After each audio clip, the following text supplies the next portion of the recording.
गाजियाबाद के मुरादनगर में 25 लोगों की मौत के बाद हंगामा बढ़ता जा रहा है। मुरादनगर में नेशनल हाईवे पर प्रदर्शन अभी भी जारी है। मरने वाले लोगों के परिजनों ने हाईवे को जाम कर रखा है।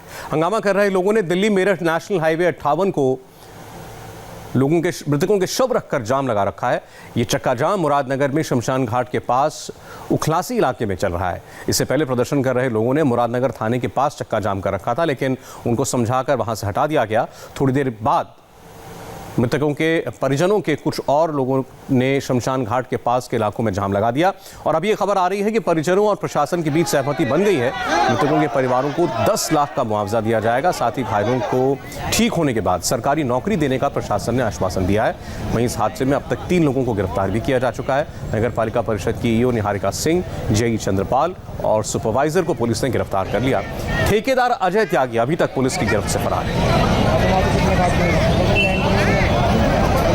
दिल्ली मेरठ हाईवे पर इस वक्त जबरदस्त हंगामा है, चक्का जाम है। हादसे में मारे गए लोगों के शवों को रखकर इंसाफ की मांग की जा रही है। हमारे संवाददाता अतुल भाटिया ने वहीं से एक रिपोर्ट भेजी।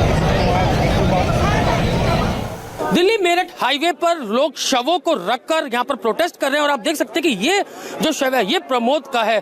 दोनों बच्चे जो हैं वो इनके यहाँ पर मौजूद है, उनकी पत्नी जो है वो यहाँ पर है और सुबह से ये लोग इसी तरीके से सड़क पर भूखे प्यासे बैठे हुए हैं। इन लोगों का कहना ये है कि अगर प्रमोद अब इस दुनिया में नहीं है तो आखिर जिम्मेदारी किसकी है, कैसे जो है वो प्रमोद की मौत हुई। और आप यहाँ पर देख सकते हैं कि और भी शव यहाँ पर रखे हुए हैं। लगातार जो लोग हैं वो यहाँ पर बैठे हुए हैं, शवों को रख कर यहाँ पर बैठे हुए हैं। और ये देखिए ये पार्थिव शरीर जो है वो प्रमोद का है और यहाँ पर इसी तरीके से आगे और भी शव रखे हुए हैं और लोग यहाँ पर लगातार प्रोटेस्ट कर रहे हैं। और मैं यहाँ पर आपको दिखाना चाहूंगा, छोटे छोटे बच्चे हैं प्रमोद के और वो यहाँ पर बैठे हुए हैं। पत्नी जो है वो बीच में है। कई पुलिस अधिकारी यहाँ पर पहुंचे हैं, एडीएम भी यहाँ पर पहुंचे हैं, वो समझाने की लोगों को कोशिश कर रहे हैं, लेकिन जो लोग हैं वो यहाँ से टस से मस नहीं हो रहे हैं। कुछ लोग हैं उनसे बात करते हैं, जो पत्नी है प्रमोद की उनसे बात करते हैं। आप सुबह से आप लोग यहाँ पर बैठे हुए हैं, क्या आप लोग डिमांड कर रहे हैं? जी हमें इंसाफ चाहिए। सबसे पहले तो हम उन लोगों की गिरफ्तारी चाहते हैं जिनकी वजह से ये हादसा हुआ है। ये इस टाइप से अगर सामान बनता रहेगा तो रोज किसी न किसी के घर से कोई ना कोई कमाने वाला जाता ही रहेगा। उन लोगों के गिरफ्तारी चाहिए और हम योगी आदित्यनाथ जी से मिलना चाहते हैं। हम उन्हीं से बात करेंगे, हम किसी और से बात नहीं करना चाहते। सुबह से हम यही कह रहे हैं, हम योगी जी से बात करेंगे। सरकार हमारी, वोट हमने दिया, मंत्री हमारे और ये नेता लोग हमें समझाने आ रहे हैं। हमें योगी आदित्यनाथ जी से बात करनी है। कृपा करके हमारा संदेश योगी जी तक पहुंचाइए। हमें सिर्फ उन्हीं से बात करनी है सर, प्लीज। कितने बच्चे हैं? मेरे 2 बच्चे हैं सर। 7 साल का बेटा है मेरा और 10 साल की बेटी है। बताइए अब मेरे बच्चों के खाने का सहारा क्या है, क्या मैं इन्हें खिलाऊंगी? बताइए सर, हमारे घर में कमाने वाला कोई नहीं है। बताइए सर। MA-BEd है, अगर आप चाहो तो इसको नौकरी मिल सकती है। अगर इसे नौकरी मिल जाती है बच्चे पाल लेगी अपने। कुछ कह रहे हैं? हाँ, मैं ये कह रहा हूँ कि MA-BEd है ये लड़की। MA-BEd अगर इसे नौकरी मिल जाती है तो ये अपने बच्चे पाल लेगी। और जो रोबिन है और नितिन है, इन्हें नौकरी की इच्छा है बस। क्या घटना के बारे में आपको जानकारी मिली थी? पहली जानकारी आपको कैसे मिली? सर हम अंत्येष्टि में गए हुए थे, हमारे मौसा जी एक्सपायर हुए थे तो हम उनके घर पे गए हुए थे। तो उसके बाद जेंट्स तो जो है बॉडी को लेकर चले गए थे शमशान घाट और हम घर पर थे। उसके बाद किसी ने बताया कि जो शमशान घाट है उसकी जो छत है वो गिर गई है। तो फिर हम सब लोग वहाँ पर दौड़े चले गए। सारी लेडीज जितनी भी घर में थी सब चली गई सर वहाँ से। हाँ, बहुत से लोग फोन करते रहे, ना तो पुलिस वालों ने फोन उठाया सर, ना एम्बुलेंस आई। 1-1.5 घंटे तक लोग ऐसे ही तड़पते रहे उस मलबे के नीचे दबे हुए। लेडीज औरतों ने मलबे को हाथों से हटा के मतलब अपने लोगों को ढूंढा है वहाँ से। प्रशासन की तरफ से हमें एट ए टाइम कोई हेल्प नहीं मिली थी सर। अभी आप लोग क्या मांग कर रहे हैं? सर हमें जो है इंसाफ चाहिए। हम पहले तो उन लोगों की गिरफ्तारी चाहते हैं जिन लोगों की वजह से ये हादसा हुआ है। उसके बाद अपने बच्चों का कंपनसेट चाहते हैं और अपने लिए एक गवर्नमेंट जॉब चाहते हैं। इतना तो हमें चाहिए ही चाहिए। और अगर इसके बदले में हमारी आदमी को जिंदा करना चाहते हो तो ऐसा करवा दो जिंदा, हमें कुछ नहीं चाहिए इसके बदले। फिर मत देना हमें कुछ भी, फिर हम इनके सहारे ही अपनी जिंदगी काट लेंगे। उसमें गोली तार दो, जिसने बिम बनाया है वही मेरे बालक के ऊपर गिरा। कैसे कैसे मेरे बालक का दम निकला होगा। मेरा बालक माता लुट गई, मेरे घर में कोई आदमी ना। मेरा देवर है, मेरे दोनों देवर पड़े वहाँ, अब मेरा लाल है। इतना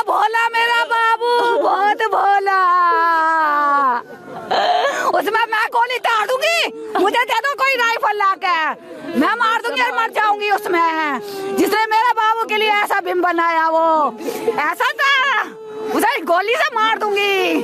हाँ, सब खा गया नोट, उसे नोट ना दिख रहे, किसी की जान ना दिख रही। हे मेरे बाबू, ना उस परमात्मा को उस पे भी रहम ना आता, हम जैसे पे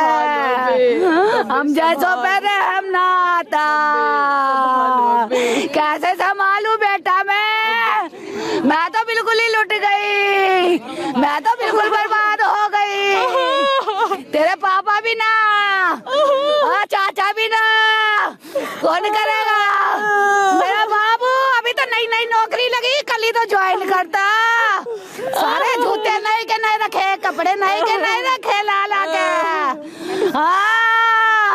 हाँ मेरा बाबू, मेरा रॉबिन, हाँ मेरा रॉबिन है, मेरा रॉबिन कितना भोला मेरा बाबू।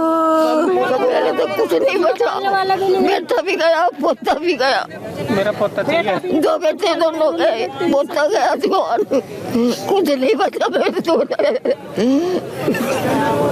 और कुछ नहीं बचा। बेटे भी गए, 2 बेटे गए, 2 बेटे गए, पोता गया। अब इनके घर में सारी मतलब विधवाएं हैं। ये जेंट्स नाम का कोई मतलब ये बच्चा है, बस ये बच्चा बचा है। 2 बेटे, हाँ, और एक पोता। ये दोनों भैया मतलब कहने का गए इनके, और एक पोता गया। हाँ, घर में कोई नहीं बचा, मेंबर मतलब जेंट्स नाम का आदमी नहीं बचा कोई भी। क्या आप लोग यहाँ पर मांग कर रहे हैं? मांग यही कर रहे हैं कि कल मलबा गिरा तो पुलिस वहाँ तक जाकर झांके, सुबह से यहाँ पड़े, आज अभी कोई मंत्री नहीं आया। हम योगी जी से बात करने चाहते हैं कि हमारे छोटे छोटे बच्चों का क्या होगा। हम योगी जी को बुलाओ, हम ये चाहते हैं, बस योगी जी से बात करेंगे। हम हमारे बच्चों को नौकरी चाहिए, हमारे बच्चों को खाना भी चाहिए, सब कुछ चाहिए हमारे बच्चों को। योगी जी से बात करनी चाहते हैं हम, और किसी से बात करनी चाहते बस। मेरा पति है नीति, मैं नीलम हूँ। मुझे कुछ नहीं चाहिए, मुझे इंसाफ चाहिए, मुझे सरकारी जॉब चाहिए, मेरे बच्चों की परवरिश चाहिए, इनकी फीस वीस का खर्चा आप उठाओ, कोई भी उठाओ, कैसे भी उठाओ, मोदी चाहिए, बस मुझे भी मोदी चाहिए साथ में। मैं ये चाहता हूँ कि मेरी सरकारी नौकरी लगे, मेरे भाई की लगे, और हमें हमारे परिवार को 15 लाख दीजिए, और हमारे स्कूल और हमें जहाँ तक पढ़ना है उसकी फीस दीजिए। अगर आप नहीं कर सकते तो हमारे पापा ला के दीजिए। परिवारों की बात आपने सुनी। परिवार सरकार से इंसाफ की मांग कर रहे हैं, लेकिन सरकार इस मामले में शुरुआत से ही एक्शन लेती दिखाई दे रही है। यूपी के कानून मंत्री ने यह बिल्कुल साफ कहा कि किसी भी दोषी को बख्शा नहीं जाएगा। बहुत ही दुखद है, माननीय मुख्यमंत्री जी ने बहुत कड़ा एक्शन लिया है। संबंधित लोगों पर FIR दर्ज कराई गई है। जो पीड़ित हैं उनके साथ पूरी सरकार खड़ी है। हम किसी भी लापरवाह अधिकारी को, कर्मचारी को बख्शेंगे नहीं। जिन लोगों की लापरवाही से घटना हुई है उन पर हमने आपराधिक मुकदमा दर्ज किया है, और जांच के बाद ही मैं कह पाऊंगा कि कौन कौन दोषी हैं। लेकिन प्रथम दृष्टया जो दोषी पाए गए, जो जिम्मेदार अफसर हैं, उनको नामजद किया गया। और ये देखिए, आप अभी भी मुरादनगर में हालात जो बने हुए हैं उसकी तस्वीरें आपको दिखाई दे रही हैं। एम्बुलेंसेज वहाँ पर लाई गई हैं क्योंकि जो परिजन थे उन्होंने मृतकों के शवों को सड़क पर रखकर रास्ता जाम कर रखा था। अब वहाँ पर एम्बुलेंस बुलाई गई हैं। समझाया जा रहा है परिजनों को कि कम से कम वो जो डेड बॉडीज़ हैं उनका अंतिम संस्कार होने दें। इसलिए अब एक एक करके डेड बॉडीज़ वहाँ से ले जाई जा रही हैं। बारिश भी हो रही है, आप समझ सकते हैं इस वक्त वहाँ क्या परिस्थिति होगी। शव ज़मीन पर रखे हुए हैं, परिजनों ने रोते बिलखते, ज़्यादातर महिलाएं आपने देखी, छोटे छोटे बच्चे आपने देखे।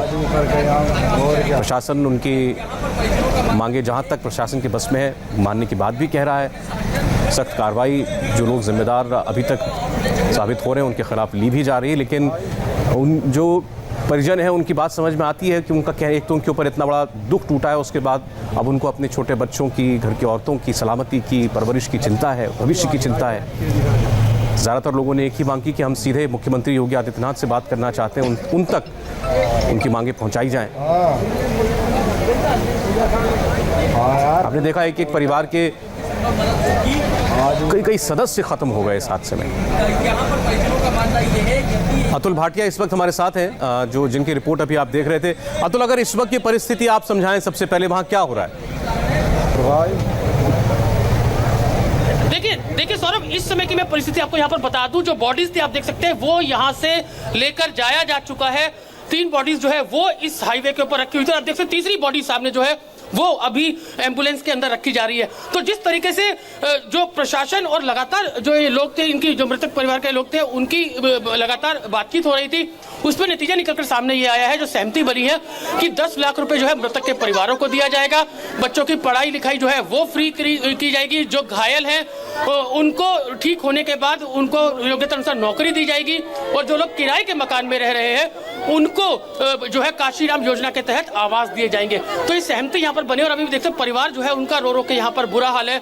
और जो बॉडीज है वो यहाँ से उठाई जा चुकी है। और जो आप देख सकते हैं तीसरी बॉडी अब मैं आपको सामने दिखाना चाहूँगा सौरभ, जो तीसरी बॉडी है उसको एम्बुलेंस के अंदर रखा जा रहा है। तो ये रास्ता जो है अब कुछ देर बाद यातायात के लिए खोल दिया जाएगा, जो कि दिल्ली मेरठ हाईवे था ये पूरे तरीके से बंद था। और बॉडीज जो है वो सुबह से यहाँ पर शव रखकर यहाँ पर प्रदर्शन जो है वो लोग कर रहे थे। और अभी आप देख सकते हैं सौरभ की जो तीसरी बॉडी है उसको भी एम्बुलेंस के अंदर रखा जा रहा है। तो 3 शव अभी तक जो है वो यहाँ पर रखे हुए थे दिल्ली गाजियाबाद हाईवे, दिल्ली मेरठ हाईवे के ऊपर।